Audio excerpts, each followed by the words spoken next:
咁多位中六嘅同學，你哋好。咁我而家就講埋改革與革命嘅一個最後提示啦。咁上年必答呢3個都有齊嘅，係啦。咁呢唯識咁樣啦，係啦。咁今年呢，大家可以特別留意下洋務嘅背景啦，係咪辛亥嘅背景呢？呢兩個呢，我諗你問我話好多嘢溫啊，咁你溫呢兩個啦，咁樣係啦。咁好到第二點啦，就係話較為大嘅課題咧，就係洋務啦。洋務係有齊背景、措施同失敗原因嘅，係啦咁樣。洋務運動嘅背景咧，過往嘅考點叫做外憂內患，然後10分啦，係咪？係啦，外憂內患，然後佢送咗個10分出嚟啦，係啦咁樣。咁而家咧，佢都係好似都好耐之前㗎啦，呢條題目。希望你哋特別留意埋另一個新思潮嘅傳入啦，同埋呢個叫挽回利權嘅需要呢。你哋可以特別留意啦，即係話林則徐、四周節、袁海國兔子啊、馮桂芬啊、徐繼瑜啊，佢哋寫咗咩書，有咩主張，你哋講翻啦。挽回利權嘅需要，你就記得翻鴉片、英法聯軍之役嗰啲條約簽完之後，對於中國嘅一啲經濟嘅一啲打擊啦，係啦咁樣。我哋第三啦，就係洋務運動嘅措施同埋成效。當然有一條比較特別啲嘅，就係15年嘅 B 題啦，俾咗好多個圖片你嘅，係啦，即係呢個叫做江南製造局，係咪？另外有啲留美幼童啊，有冇呢？係啦咁樣。我唔記得咗有啲乜嘢啦。總之嗰一條題目嘅嗰個要害位就係話佢叫你分析成效，但係需要你答埋負面嘅，係啦咁樣。應該咁多年以嚟就得呢個叫做呢一條係咁啦。另外好似改革開放都有試過一題，但係你跟翻呢，你淨係呢度啦，係啊。總之2015年 B 題係需要答埋負面嘅。你又講翻因為咁樣甲午輸咗喎，咁樣係啦咁樣。溫習策略咧，你記得係將佢咁多嘢記咧，你咁多個措施，如果你散收咁樣記，係好危險嘅一件事嚟嘅，係啦，而且好容易答漏。你應該係由外交、軍事、實業同埋教育呢4個角度去入手，然後再細分啦，係啦，然後再細分出嚟嘅。外交就係總理衙門啦，總理衙門就係點解要有呢？就係一嚟係咪北京條約有公使駐京喎，係咪？另外就係清廷冇一個專門嘅外交機構啊嘛。另外就係佢入面啲建制啊、職責啊、成效啊係點？你記得翻啦。兵工廠嘅係咪有江南製造總局嘅？係湖北漢陽兵工廠嘅係咪呢一啲啦？現代化海陸軍嘅有北洋艦隊嘅係咪？有遼旅順係咪？呢個叫做呢一啲港口嘅係咪？總之到時候你跟翻係記得拆開佢啦，總之記得拆開佢咁樣記，係啦，即係拆角度咁樣去記會最好。係啦，實業就係船運啦，係咪？呢個叫做輪船招商局啊、唐睢鐵路啊，係咪？開平礦務局啊呢啲係啦，呢個叫郵電啦，係啦，仲有啲郵電咁就係天津電報局，好似係天津電報總局，如果冇記錯。另外啦，就係呢個教育咧係有留美幼童啦，同埋同文館嘅，係啦。同文館除咗係呢個叫做翻譯之外啊嘛，係咪？佢仲有係教呢個叫做外語人才嘅，係啦。記得講埋佢啲學制啦，係啦，邊個主持啦，係啦咁樣。咁呢啲你温書嘅時候，你最好就講咗係你因為真係你背書成堆資料，我哋點樣有系統咁樣記咧？就係你從嗰個創辦人啦，係啦，跟住咧呢個叫做背景咧，係啦，機構設置嘅背景或者當前嘅一啲我哋叫做需要啦，譬如同文館嘅，清廷缺乏外語人才嗰個需要啊嘛，係咪？另外佢嗰一個叫做運作模式啦。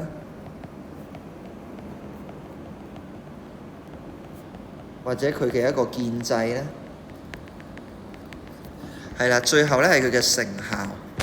你既然講洋務運動嘅話咧，其實你呢一堆嘢咧，其實可以幫到你，就係話咁多個措施，係咪？係啦，你咁多個措施，譬如船運嘅，係咪？船運嘅你有輪船招商總局嘅，係咪？點解咧？因為有英法聯軍之役，係咪？有內河航權，結果有班洋人嘅船運公司係咪壟斷咗呢個利權喎？咁於是啦就創辦咗邊個啊？李鴻章係咪就創辦咗咩嘢名啊？係咪咁就係輪船招商總局啦？點樣運作呢？係咪承包官運喎？係咪係啦？補貼喎？係咪去爭取翻嗰個市場喎？係咪咁最後呢，就係佢係成功呢，就係同太古啊，係咪呢一啲咁樣嘅船運公司呢，係爭高下嘅，成為咗近代呢，係咪洋務企業入面少有成功嘅喎？係咪係啦咁樣？咁呢個就係一個回答題目嘅時候，你哋記得係要有呢個概念出現啦，係啦咁樣。咁嗱，去到第4啦，就係呢一個叫做洋務運動失敗嘅原因啦，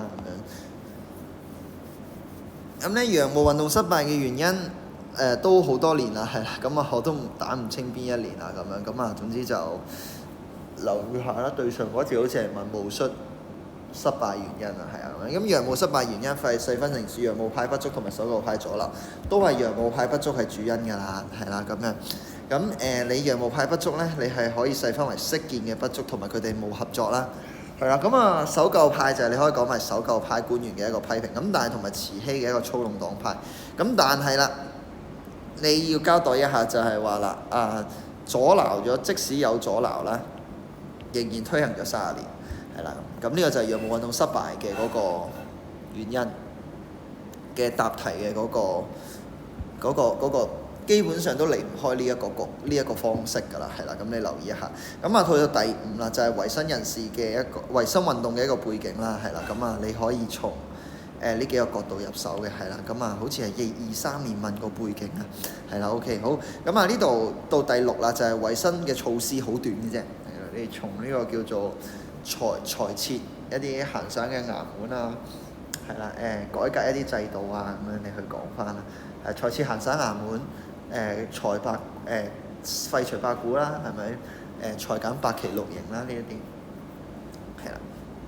咁去到第6啦，咁你除此之外咧，你注意佢同洋務運動做一個比較啦。咁你要強調兩場改革嘅根本差別就係洋務係器物，維新係制度。咁你寫文如果真係出現嘅，你記得用翻呢啲字眼啦。主題句寫好佢，同埋篇幅咧係要兩個。呢個寫錯，呢個兩個嘅改革咧都要齊備嘅，係啦咁樣。咁去到第7嗱，第7咧其實就係話維新失敗嘅原因咧，提問嘅字眼嘅變化都比較大啲，係啦，即係但係都離唔開呢幾個，就係樹敵太多、操之過急、光緒帝無權、維新派勢弱，同埋呢四點啦，係啦。咁一般而言咧，仲有保守派嘅反對嘅，係啦，保守派嘅反對，但係保守派反對其實好短嘅啫，係啦咁樣。咁其實一段你都可以講到。咁其實維新派不足先係主因嘅。咁而你駁論嘅，你就話慈禧其實本身係默許嘅，只係維新派嘅激進係威脅到慈禧啦。慈禧點樣默許就係話你只要唔剪辮子、唔燒祖宗牌位就 OK 啊嘛，係咪？只係維新派諗住嚟個維園殺後嘅，係咪慫恿袁世凱走去殺咗慈禧嘅，係啦咁樣。咁另外仲係即係維新派仲炒咗好多守舊派嘅大臣啊嘛，係咪？咁其實就令到反撲，係啦。咁如果你可以好似竇太后咁樣啊嘛，係咪？漢武帝都等到竇太后死咗先喺度改弦更張啊嘛，係咪？你可以睇下嗰樣嘢，唔知你咁寫個 marker 接唔接受咧？我都好好奇，但係都叫做可比性，因為都係改革啊嘛，係咪？一個係儒術改革，一個係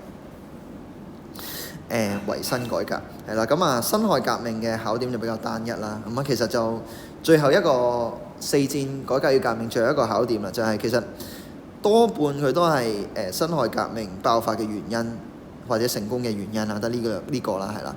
咁其實立場題咧就係有兩個，一係清廷腐敗無能，一係革命黨人嘅支持啦，係啦咁樣。咁你哋溫緊書嗰陣咧，你可以其實清廷腐敗你可以細分為打仗改革都失敗，呢個可以做一段嘅。皇族內閣、清末立憲、清末新政大失人心。另外清廷鐵路國有化運動都係令到大失人心，總之都係一啲自掘墳墓嘅嘢啦。尤其最鉗都係呢兩個㗎啦，就係皇族內閣同埋國有化、鐵路國有化呢兩個。